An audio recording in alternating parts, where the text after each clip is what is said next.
अथ पंचदशोऽध्यायः। हरिः ओम्। अग्ने जातान् प्रणुदानः सपत्नान् प्रत्यजातान्नुदजात वेदः। अधिनो ब्रूहि सुमना अहेडंस्तवस्याम शर्मं स्त्रिवरूध उद्भौ। सहसा जातान् प्रणुदानः सपत्नान् प्रत्यजातान् जातवेदोऽनुदस्व। अधिनो ब्रूहि सुमनस्य मानो वयग्स्याम प्रणुदानः सपत्नान्न। खोडशी स्तोम ओजो द्रविणं चतुश्चत्वारिगुषस्तोमो वर्चो द्रविणम्। अग्नेः पुरीघमस्यप्सो नाम तान्त्वा विश्वे अभिगृह्णन्तु देवाः।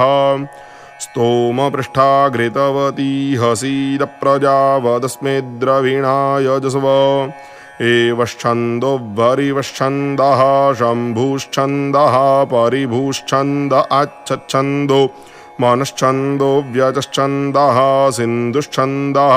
समुद्रश्छन्दः शरीरञ्छन्दः काकुब्छन्दस्त्रीकाकुब्छन्दः काव्यञ्छन्दो अङ्कुपञ्छन्दोऽक्षरपङ्क्तिश्छन्दः पदपङ्क्तिश्छन्दो विष्टारपङ्क्तिश्छन्दः क्षुरोब्रजश्छन्द अच्छच्छन्दः प्रच्छन्दः सञ्जश्छन्दो वियच्छन्दो बृहच्छन्दो रथन्तरञ्छन्दो निकायश्छन्दो विवधश्छन्दो गिरश्छन्दो व्रजश्छन्दः सग्गुस्तुप्छन्दो नुष्टुप्छन्द एवश्छन्दो वरिवश्छन्दो वयश्छन्दो वयस्कृच्छन्दो विपर्धाश्छन्दो विशालञ्छन्दश्छदिश्छन्दो दूरोहणञ्छन्दस्तन्द्रञ्छन्दो अङ्काङ्कञ्छन्दः। रश्मिना सत्याय सत्यं जिन्वप्रेतिना धर्मणा धर्मं जिन्वान्वित्यादिवादिवं जिन्वसन्धिनान्तरिक्षे नान्तरिक्षं जिन्वप्रतिधिना पृथिव्या पृथिवीं जिन्वविष्टम्भेन वृष्ट्या वृष्टिं जिन्वप्रवयह्ना हर्जिन्वानुया रात्र्या रात्रिं जिन्वोषिजा वसुभ्यो वसुं जिन्वप्रकेतेन। दित्येभ्य आदित्याञ्जिन्वतन्तु नारायस्पोखेण रायस्पो खञ्जिन्वसग्गु सर्पेण श्रुताय श्रुतं जिन्वैडेनौखधीभिरो खधीर्जिन्वोत्तमेन तनूभिस्तनूर्जिन्वयोधसाधीतेन धीतं जिन्वाभिजिता तेजसा तेजो जिन्व। प्रतिपदसि प्रतिपदित्वानुपदसि अनुपदित्वा सम्पदसि सम्पदित्वा तेजोसि तेजसेत्वा त्रिवरेदसि त्रिवरेतेत्वा प्रवरेदसि प्रवरेतेत्वा विवरेदसि विवरेतेत्वा सवरेदसि सवरेतेत्वा क्रमोऽस्याक्रमायत्वा सङ्क्रमोऽसि सङ्क्रमायत्वोत्क्रमोऽस्युत्क्रमायत्वोत्क्रान्तिरस्युत्क्रान्त्यैत्वाधिपतिनोर्जोर्जन्जिन्व। राज्ञसि प्राचीदिग्वसवस्ते देवा अधिपतयोऽग्निर्हेतीनां प्रतिधृता त्रिवृत्वा स्तोमः पृथिव्याग्गुश्रयद्वाज्यमुक्थमव्यधायैस्तभ्नातुरधन्तरग्गुसामप्रतिष्ठित्या अन्तरिक्षरेखस्त्वा प्रथमजा देवे खुदिवो मात्रया वरिम्ना प्रथन्तु विधृता चायमधिपतिश्च ते त्वा सर्वे संविदानानाकस्य पृष्ठे स्वर्गे लोके जजमानं च साधयन्तु। विराडसि दक्षिणादिग्रुद्रास्ते देवा अधिपतय इन्द्रो हेतीनां प्रतिधृता पञ्चदशस्त्वास्तोमः पृथिव्याग्गुश्रयतु प्रउगमुक्थमव्यधायैस्तभ्नातु बृहत्सामप्रतिष्ठित्या अन्तरिक्षरेखयस्त्वा प्रथमजा देवे खुदिवो मात्रया वरिम्णा प्रथन्तु विधृता चायमधिपतिश्च ते त्वा सर्वे संविदानानाकस्य पृष्ठे स्वर्गे लोके जजमानं च साधयन्तु। सम्राडसि प्रतीचीदिगादित्यास्ते देवा अधिपतयो वरुणो हेतीनां प्रतिधृता सप्तदशस्त्वास्तोमः पृथिव्याग्गुश्रयतु मर्त्वतीयमुक्थमव्यधायैस्तभ्नातु वैरूपग्गुसामप्रतिष्ठित्या अन्तरिक्षरेखस्त्वाप्रथमजा देवेषु दिवो मात्रयाभरिम्णा प्रथन्तु विधर्ता चायमधिपतिश्च ते त्वा सर्वे संविदानानाकस्य पृष्ठे स्वर्गे लोके जजमानं च साधयन्तु स्वराडस्युदीचिदिङ्मरुतस्ते देवा अधिपतयः सोमो हेतीनां प्रतिधृतैकविगूषस्त्वास्तोमः पृथिव्याग्गुश्रयतु निःकेवल्यमुक्तमव्यधायैस्तभ्नादुभैराजगूसामप्रतिष्ठित्य अन्तरिक्षरेखस्त्वाप्रथमजा देवेषु दिवो मात्रयाभरिम्णा प्रथन्तु विधर्ता चायमधिपतिश्च ते त्वा सर्वे संविदानानाकस्य पृष्ठे स्वर्गे लोके जजमानं च साधयन्तु अधिपत्यसि बृहति दिग्विश्वे ते देवा अधिपतयो बृहस्पतिरेहेतीनां प्रतिधृता तृणवत्रस्त्रिगूषौ त्वास्तोमौ पृथिव्याग्गुश्रयतां वैश्वदेवाग्निमारुते उक्ते अव्यधायैस्तभ्नीताग्गुशाक्वररैव ते सामनि प्रतिष्ठित्य अन्तरिक्षरेखस्त्वाप्रथमजा देवेषु दिवो मात्रयाभरिम्णा प्रथन्तु विधर्ता चायमधिपतिश्च ते त्वा सर्वे संविदानानाकस्य पृष्ठे स्वर्गे लोके जजमानं च साधयन्तु अयं पुरो हरिकेशः सूर्यरश्मिस्तस्य रथगृत्सश्च रथौजाश्च सेनानिग्रामण्यौ पुञ्जिकस्थला चक्रतुस्थला चाप्सरसौ दङ्क्ष्णवः पशवो हेतिः पौरुखेयो वधः प्रहेतिस्तेभ्यो नमो अस्तु तेनो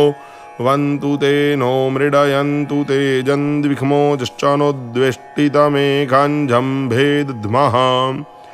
अयं दक्षिणा विश्वकर्मा तस्य रथस्वनश्च रथे चित्रश्च सेनानिग्रामण्यौ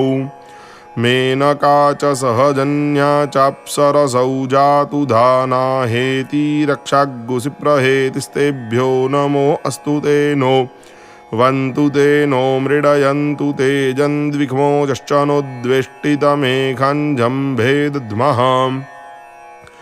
अयं पश्चाद्विश्वव्यचास्तस्य रथप्रोतश्च समरथश्च सेनानिग्रामण्यौ प्रम्लोचन्ति चानुम्लोचन्ति चाप्सरसौ व्याघ्राहेतिः सर्पाः प्रहेतिस्तेभ्यो नमो अस्तु ते नो वन्तु ते नो मृडयन्तु ते जन्द्विख्मोजश्च नोद्वेष्टितमेकाञ्जम्भेदध्मः अयमुत्तरात् सञ्जद्वसुस्तस्य तार्क्ष्यश्चारिष्टनेमिश्च सेनानिग्रामण्यौ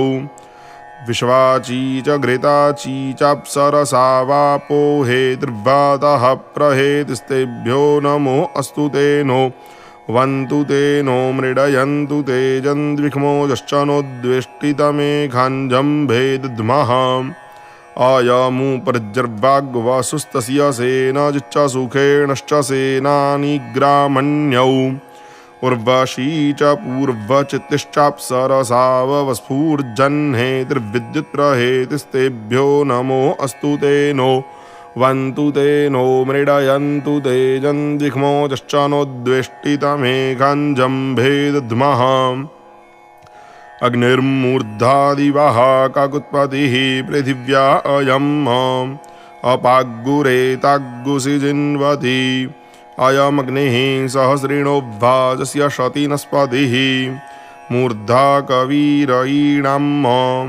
त्वामग्ने पुक्कराद्यद्रवाणिरमन्थत मूर्ध्नो विश्वस्य भागतः भुवो यज्ञस्य राजसश्च नेता जत्राणि युद्भिः स च से शिवाभिः दिवि मूर्धानन्ददिखेश्वरेखाञ्जिह्वामग्ने च गृहे हव्यवाहम् अबोध्यग्निः समिधा जनानां प्रतिधेनुमिवायति मुखासम्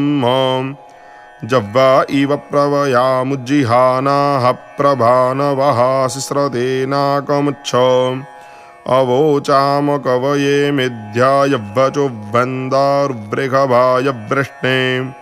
गविष्ठिरो नमसा स्तोममग्नौ दिवीव रुक्ममुर्व्यञ्चमश्रेत अयमिह प्रथमो धायि धात्रेभिरे होता ज्येष्ठो अध्वरे क्वीड्यः जमप्नवानो भृगवो विरुरुजुर्वने कुचित्रं विव्वं विषे विषे जनस्य गोपा अजनिष्टजाग्रेविरग्निः सुदक्षाः सुवितायनव्यसे घृतप्रतीको बृहदादिविस्पृशाद्युमद्विभाति भरतेभ्यः शुचिः त्वामग्ने अङ्गिरसो गुहाहितमन्वविन्दन् श्रियाणं वने वने स जायसे मथ्यमानः स होमहत्वामाहुः सहसस्पुत्रमङ्गिरः सखायः संवः संयञ्चमिखगुस्तो मञ्चाग्नये बरेखिष्ठायक्षितीनामूर्जो नप्त्रे सहस्वते सग्गुसमिद्युवसे बृहन्नग्ने विश्वान्यर्ज आ ईडस्पदे समिध्यसे स नो वसून्याभर त्वाञ्चित्रशरवस्तमहवन्दे भिक्षुजन्तवः शोचिः केशं पुरुप्रियाग्ने हव्याय भोढवे एनावो अग्निन्नमसोर्जो न पातमाहुवे प्रियञ्चेतिष्ठमरतिग्गुसवध्वरं विश्वस्य दूतममृतम् विश्वस्य दूतममृतं विश्वस्य दूतममृतम् स योजते अरुघा विश्वभोजसा सदुद्रवत्स्वाहुतः सदुद्रवत्स्वाहुतः सदुद्रवत्स्वाहुतः सुब्रह्मा जज्ञः सुषामि वसूनां देवगुराधो जनानाम् अग्ने वाजस्य गोमत ईशानः सहसो जहो अस्मे देहि जातवेदो महिश्रवः स इदानो वसु कविरग्निरीडेन्यो गिरा रेवदसमभ्यं पूर्वणीकदीदिः क्षपो राजन्नुतत्मनाग्नेवस्तोरुतोखसः स तिग्मजम्भरक्षसोदः प्रति भद्रो नो अग्निराहुतो भद्रारातिः सुभगभद्रो अध्वरः भद्रा उत प्रशस्तयः भद्रा उत प्रशस्तयो भद्रं मनः कृणुकव्रतरतुर्जे जेना समत्सुसासहः जेना समत्सुसासहो वस्थिरा तनुहि भूरिशर्धताम् वने माते अभिष्टिभिः अग्निन्तं मन्ये जो वसुरस्तञ्जन्ति धेनवः अस्तमर्वन्त आशवोस्तन्नित्यासो वाजिन इखगुस्तोद्रिभ्य आभरो सो अग्निर्जो वसुर्ग्रेणे संजमायन्ति धेनवः समर्वन्तो रघुद्रुवः सग्गुसुजाता सह सूरय इखगुस्तोद्रिभ्य आभरो उभे सुश्चन्द्रसर्पिखो दर्वीश्रीणीक आसनी उतो न उत्पुपूर्जा उक्थे खुशवसस्पत इखगुस्तोद्रिभ्य आभरो अग्ने तमद्याश्वन्नस्तो मयि क्रतुन्न भद्रगु हृदिस्पृशम् हृद्यामात ओहैः अधज्जग्ने क्रतुर्भद्रस्य दक्षस्य साधोः रथीर्ऋतस्य बृहतो बभूथ एभिर्नो अर्कैर्भवानो अर्वाङ्क्स्वर्णज्योतिः अग्ने विश्वेभिः सुमना अनीकैः अग्निगुहोतारं मन्ये दास्वन्तं वसुगुसूनुगु सहसो जातवेदसं विप्रन्न जातवेदसम् ज ऊर्ध्वया स्वध्वरो देवो देवाच्या कृपा घृतस्य बिभ्राष्टिमनुवष्टिशोचिखा जुह्वानस्य सर्पिखः अग्ने त्वन्नो अन्तम उततराता शिवो भवावरुथ्यः वसुरग्निर्वसुश्रवा अच्छानक्षद्युमत्तमग्गूर इन्दाः तन्त्वाशोचिष्ठदीदिवः सुम्नायनूनमीमहे सखिभ्यः जेन रेखयस्तपसा सत्रमायन्निन्धान अग्निगुस्वरा भरन्तः तस्मिन्नहन्निदधेनाके अग्निञ्जमाहुर्मनवस्तीर्णबर्हिखम् तं पत्नीभिरनुगच्छेम देवाः पुत्रैर्भ्रातृभिरुतवा हिरण्यैः नाकं गृह्णानाः सुकृतस्य लोके तृतीये पृष्ठे अधिरोचने दिवः आवाचो मध्यमरुहद्भुरन्युरयमग्निः सत्पतिश्चेकितानः पृष्ठे पृथिव्या निहितोदविद्युतदधस्पदं कृणुताञ्जे प्रेतन्यवः अयमग्निर्भीरतमोभयोधाः सहस्रियोद्योततामप्रयुच्छन्न विभ्राजमानः शरीरस्य मध्य उपप्रयाहि दिव्यानि धाम सम्पृच्य वध्वमुपसम्प्रयाताग्ने पथो देवयानान् कृणुध्वम् पुनः कृण्वाना पितरा जुवानान् वाताग्गुसीत्वैदन्तु मे तम् उद्बुद्ध्यस्वाग्ने प्रतिजागृहीत्वमिष्टापूर्ते सग्गुसृजे धामयञ्च अस्मिन् सदस्ते अद्युत्तरस्मिन् विश्वे देवा जजमानश्च सीदत जेन वहसि सहस्रं जेनाग्ने सर्ववेदसम् तेनेमञ्जद्नन्नो नयस्वर्देवे खुगन्तवे